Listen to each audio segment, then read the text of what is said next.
Snehal Dubey, welcoming you all on my online classes of electrical engineering. Okay, if you are new in this channel, then please subscribe it and press the bell icon so that you can get the latest notification related with my new videos. Okay, and share it with your friends and colleagues as well.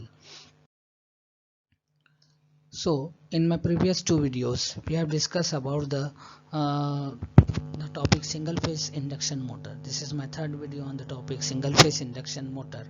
Okay, I have already spoken about this topic as belong to electrical machine subject of for undergraduate students, that is BE students, and for this topic belongs to industrial AC machine subject for diploma final year 5th semester students of electrical engineering branch, as well as this topic belongs to electronics branch for third semester electrical technology subject diploma students. This topic belongs to computer branch second semester students. Okay, so those branches who have electrical technology subject on their syllabus, they definitely have this particular topic because this is the basics topics. Okay, Hannah. So this video is very useful for all of them. So you can share this video with your all friends of various branches as well. Okay, even of mechanical engineering branches as well. So content में हमने already देखा हुआ है। यहाँ पर मैंने introduction आपको मेरे पहले वीडियो में बताया था। Introduction of single phase induction motor, construction of single phase induction motor, principle of operation of single phase induction motor, double revolving field theory, principle of double revolving field theory. Okay, torque, speed, characteristics of single phase induction motor. Okay, and the split phasing principle of starting of single phase induction motor. यहाँ तक previous two videos में हमने क्या किया है, अभी तक ये सारे तो कंटेंट हमने कवर कर लिए। अब हमको क्या कवर करना है इस थर्ड वीडियो में, types of single phase induction motor. Okay, इस types of single phase induction motor में से इसमें मैं सिर्फ आपको आज इसी को एक्सप्लेन करके दे रहा हूँ, स्प्लिट फेज इंडक्शन मोटर, क्योंकि अगर मैं बचे हुए टाइप्स को भी एक ही वीडियो में डालूंगा तो वीडियो काफ़ी बड़ा हो जाएगा। ओके, तो इसलिए हम क्या करेंगे, इसको separate part wise video upload करेंगे सो दैट स्टूडेंट्स को क्या हो, ये प्रॉपर वे में अंडरस्टैंड हो, क्योंकि कंटिन्यूसली एक बहुत लेंथी वीडियो देखने में स्टूडेंट्स को भी क्या होता है, बोर होता है। ओके, है ना। But this is very interesting topic. अगर आप इसको प्रॉपर वे में अंडरस्टैंड करेंगे तो ये टॉपिक आपको बहुत आसानी से समझ में आ जाएगा। ओके, है ना। तो here is the topic for this particular video, types of single phase induction motor. There are 4 types of single phase induction motor according to split phasing principle. Split phase induction motor, first one. Second, capacitor start induction motor. Okay, third, capacitor start capacitor run induction motor. Fourth, shaded pole induction motor, है ना। इसके अलावा भी और भी motor हैं, लेकिन generally यही चार को हम क्या करते हैं, सिंगल फेज इंडक्शन मोटर के इसमें कंसीडर करते हैं according to split phasing principle, है ना। उसके अलावा और जो मोटर्स हैं उनको हम पढ़ेंगे इसमें, स्पेशल मशीन करके एक चैप्टर आता है, उस पर्टिकुलर चैप्टर के जब वीडियो मैं अपलोड करूँगा तो उसमें मैं आपको स्पेशल मशीन्स में अदर मोटर्स के बारे में भी एक्सप्लेन करके दूंगा। ओके, है ना। तो फर्स्ट है split phase induction motor. So this is the diagram that I draw on my notes and copy paste here. Okay, है ना। तो स्प्लिट फेज इंडक्शन मोटर को हम क्या बोलते हैं, resistance start induction run motor भी बोला जाता है। ओके, अब यहाँ पर क्या हो रहा है, तो ये देखिए, ये इसका एक जनरल व्यू डायग्राम है, ये सेंट्रीफ्यूगल स्विच है। यहाँ पर आप क्या कर रहे हैं, सिंगल फेज सप्लाई प्रोवाइड कर रहे हैं। किसके अक्रॉस में सप्लाई दे रहे हो आप, तो आपको फिगर देख के समझ में आएगा कि हम मेन वाइंडिंग के अक्रॉस में सिंगल फेज सप्लाई अप्लाई कर रहे हैं। ओके, उसके बाद सप्लाई से करंट ड्रॉ होगा, ये करंट इस नोड पॉइंट तक बराबर आएगा, है ना। उसके बाद ये दो इसमें डिवाइड होगा, एक बनेगा मेन वाइंडिंग करंट और दूसरा बनेगा auxiliary winding current. Auxiliary winding हम यहाँ पर क्यों अटैच किए या कनेक्ट किए, तो ऑक्सिलरी वाइंडिंग जो है वो स्टार्टिंग वाइंडिंग भी कहलाती है, और इसका जो मेन पर्पस होता है वो इंडक्शन मोटर को रन कराना होता है ना। डेट मीन्स क्या करती है, इंडक्शन मोटर को एक पर्टिकुलर स्पीड तक रन कराने में हेल्प करती है। उसके बाद ये सेंट्रीफ्यूगल स्विच ओपन हो जाता है और ये सर्किट से आइसोलेट हो जाती है ना। तो जैसा कंस्ट्रक्शन ऑफ इंडक्शन मोटर में बताया था कि इसके दो मेन पार्ट हैं, एक स्टेटर और दूसरा रोटर। उसके बाद दो फील्ड थ्योरी हमने पढ़ी, एक क्रॉस फील्ड थ्योरी पढ़ी और दूसरा डबल रिवॉल्विंग फील्ड थ्योरी पढ़ी अपने प्रीवियस वीडियोस में। ओके, तो उसके अकॉर्डिंग क्या था, उन दोनों भी थ्योरी में वहां पर कोई भी स्टार्टिंग वाइंडिंग हमने यूज नहीं किया था। दोनों भी थ्योरी में हमने क्या बताया था आपको कि यहाँ पर हमको कुछ मॉडिफिकेशन करना पड़ेगा अगर हमको इंडक्शन मोटर को सेल्फ स्टार्टेड करना है तो वो मॉडिफिकेशन क्या है, तो वो मॉडिफिकेशन है ऑक्सिलरी वाइंडिंग को कनेक्ट करना with the help of centrifugal switch. Okay, ठीक है ना, समझ में आएगा आपको ये डायग्राम। अब आगे बढ़ते हैं। तो अब यहाँ जो भी वाइंडिंग यहाँ पर यूज किया गया है ना, तो उसमें जो आपका मेन वाइंडिंग है वो मोर इंडक्टिव है, जबकि जो ऑक्सिलरी वाइंडिंग है वो मोर रेजिस्टिव है। तो principle of operation of split phase induction motor और resistance start induction motor, as per the circuit diagram there are two windings are available. जैसा मैं आपको एक्सप्लेन किया है ना, two windings are available, one is main winding and another one is auxiliary winding और starting winding. The main winding is more inductive and the starting winding is more resistive।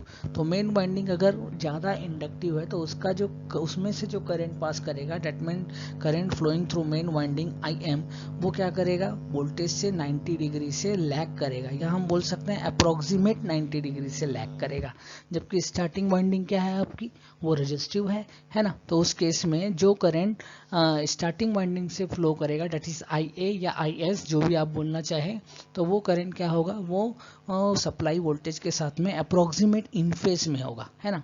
Approximate किस में होगा, इन face में होगा, क्योंकि more resistive है, pure resistive नहीं है। Similarly main winding more inductive है, प्योर इंडक्टिव नहीं है, इसलिए ओके। तो यहाँ देखिए, when we applied a single phase supply across the main winding, then current drawn by the motor and that current will flow through both winding, that current will flow through both winding. The current flowing through the main winding, that is IM, which is lags behind the supply voltage by 90 degree approximate। इसलिए मैंने ये word का use किया यहाँ पर approximate, क्योंकि main winding जो है वो मोर इंडक्टिव है, because the main winding is more inductive. And inductance के केस में या इंडक्टिव कॉइल के इसमें क्या होता है, हमेशा करंट 90 डिग्री से लैग करता है। Okay, next, the current flowing through the starting winding, that is IS और IA भी हो सकता है, फिगर में लिखा हुआ, is in face approximate with the supply voltage because the starting winding is more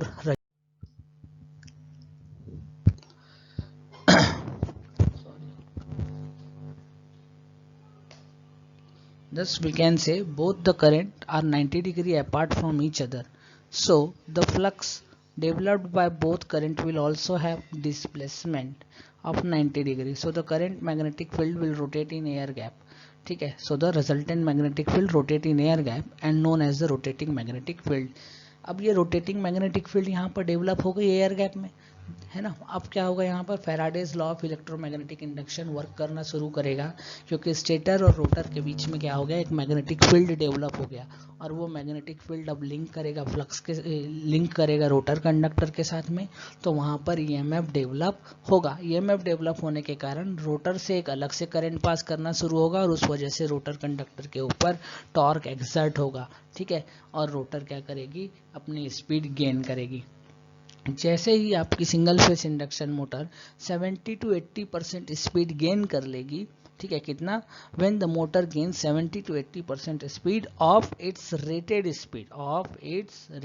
speed, then the auxiliary winding will get isolated from the circuit as switch S1 get open, और centrifugal switch वहां पर क्या हो जाएगा, open हो जाएगा, क्योंकि auxiliary winding का काम क्या है, उसका काम है आपके मोटर को स्पीड प्रोवाइड करना और स्टार्ट करना, ठीक है, क्या करना, स्टार्ट करना। Okay, now the entire supply current, क्योंकि ऑक्सिलरी वाइंडिंग क्या हो गई आपकी, सर्किट से बाहर चले गई, तो अब जितना भी सप्लाई करंट मोटर ड्रॉन कर रही है सिंगल फेस AC सप्लाई से, वो पूरा करंट मेन वाइंडिंग से पास करेगा, और वर्किंग प्रिंसिपल कंटिन्यूअसली वर्क होगा, और सिंगल फेस इंडक्शन मोटर क्या करेगी, अपनी स्पीड को गेन करेगी, रेटेड स्पीड को गेन करेगी। ओके, ठीक, नेक्स्ट, यहाँ पर phasor diagram of split phase induction motor है। तो ये इसका एक्सप्लेनेशन है। पहले मैं एक काम करता हूँ, यहाँ पर आपको फेजर डायग्राम दिखा दे रहा हूँ। हमने क्या किया, फेजर डायग्राम ड्रॉ करते समय वोल्टेज को, क्योंकि वो कांस्टेंट आ रहा है इसलिए उसको रेफरेंस कंसीडर किया, ठीक है। सेकेंड नंबर पर क्या आएगा, current flowing through auxiliary winding IA, वो क्या है, वोल्टेज के साथ में अप्रोक्सीमेट इन फेज है, यानी V और IA के बीच में जो एंगल φ2 बन रहा है वो स्मॉल अमाउंट का बनेगा। φ2 की वैल्यू क्या होगी, स्मॉल होगी, और हम बोल सकते हैं कि ये दोनों के बीच का जो रिलेशन है ये अप्रोक्सीमेट इन फेज रिलेशन है, वोल्टेज और ऑक्सिलरी करंट IA के बीच का रिलेशन। उसके बाद क्या आएगा, IM, क्योंकि मेन वाइंडिंग जो थी हमारी वो मोर इंडक्टिव थी। मोर इंडक्टिव होने के कारण वोल्टेज से करंट, मेन वाइंडिंग से फ्लो होने वाला करंट IM जो है वो अप्रोक्सीमेट 90 डिग्री से क्या कर रहा है, लैग कर रहा है। ओके, अब जो टोटल करंट आई रहेगा वो इन दोनों का क्या बनेगा, वेक्टर सम बनेगा, ठीक है। तो वेक्टर सम के लिए आपको क्या करना है, IA के पैरेलल में एक डॉटेड लाइन निकालनी है। उसके बाद आपको क्या करना है, IM के पैरेलल, IM से IA के पैरेलल में एक डॉटेड लाइन निकालनी है, IA से IM के पैरेलल में एक डॉटेड लाइन निकालनी है, दोनों को मैच कर देना है। तो ये हम क्या किए, देखो मैच कर दिए। तो यहाँ पे क्या आ गया, हमारे पास करंट I आ गया। क्या आ गया, करंट I आ गया। ओके, ये करंट क्या है, टोटल करंट, यानी IA और IM का क्या है, वेक्टर सम है ना।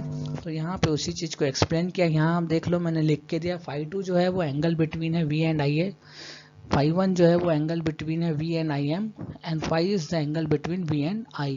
सर ठीक है ना। So the supply voltage V taken as a reference phasor according to phasor diagram.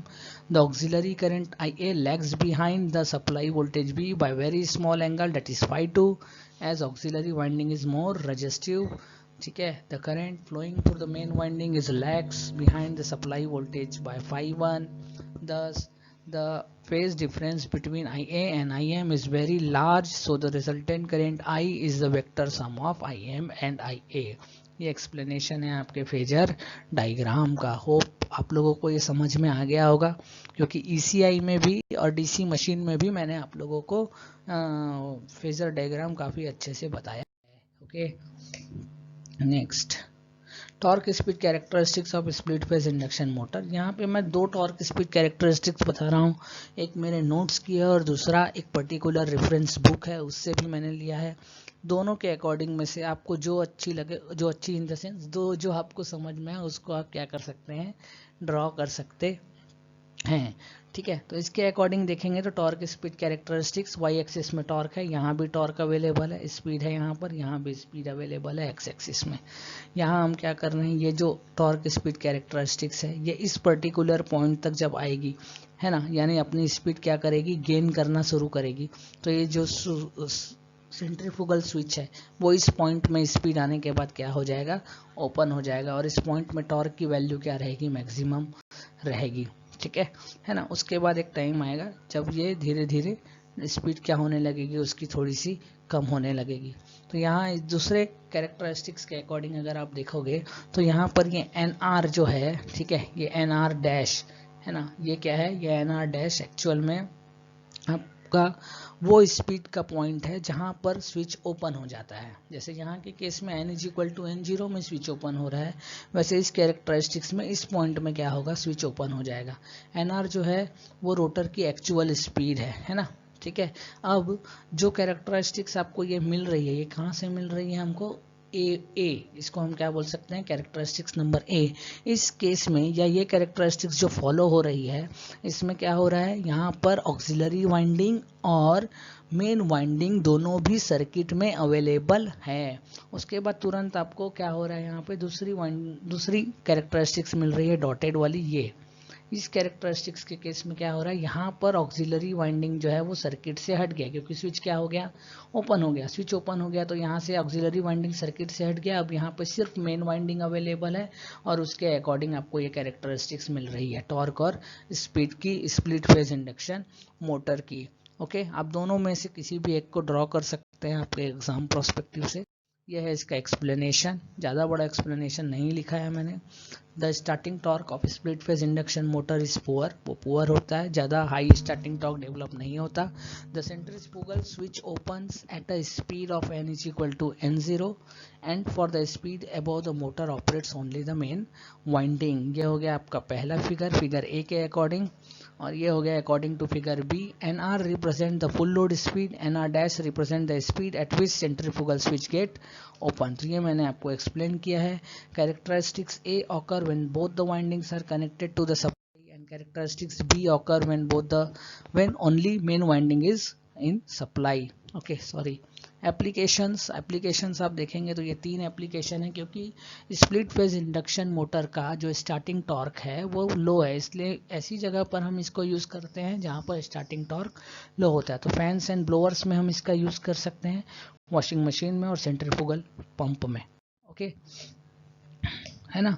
तो ये मेरा क्या था, ये अपना आज का टॉपिक था स्प्लिट फेज इंडक्शन मोटर और resistance start induction motor. Okay thank you. Stay at home, stay safe. Bye for now. As the COVID-19 pandemic is going on continuously, so because of that, colleges are not get open. So we are having online classes. Okay, I am uploading this video continuously in YouTube for students of various colleges, not only of my college. Okay, so that they can get benefited by it. So it's my so please as this is a educational channel, so please subscribe it, press the bell icon so that you can get the latest notification regarding the all new uploads. Okay, and share it with your friends and colleagues as well, because and one more thing, that many of the students are giving me response on my WhatsApp number or my email. So I'm glad to have the I'm feeling very glad that they are continuously watching my videos on YouTube and giving me the response. I'm trying my level best to solve their problems if they have any queries related with the topics, related with this particular topic or related with the previous topics those I have uploaded in my previous 1 or 2 month of journey of YouTube channel. Okay, thank you very much.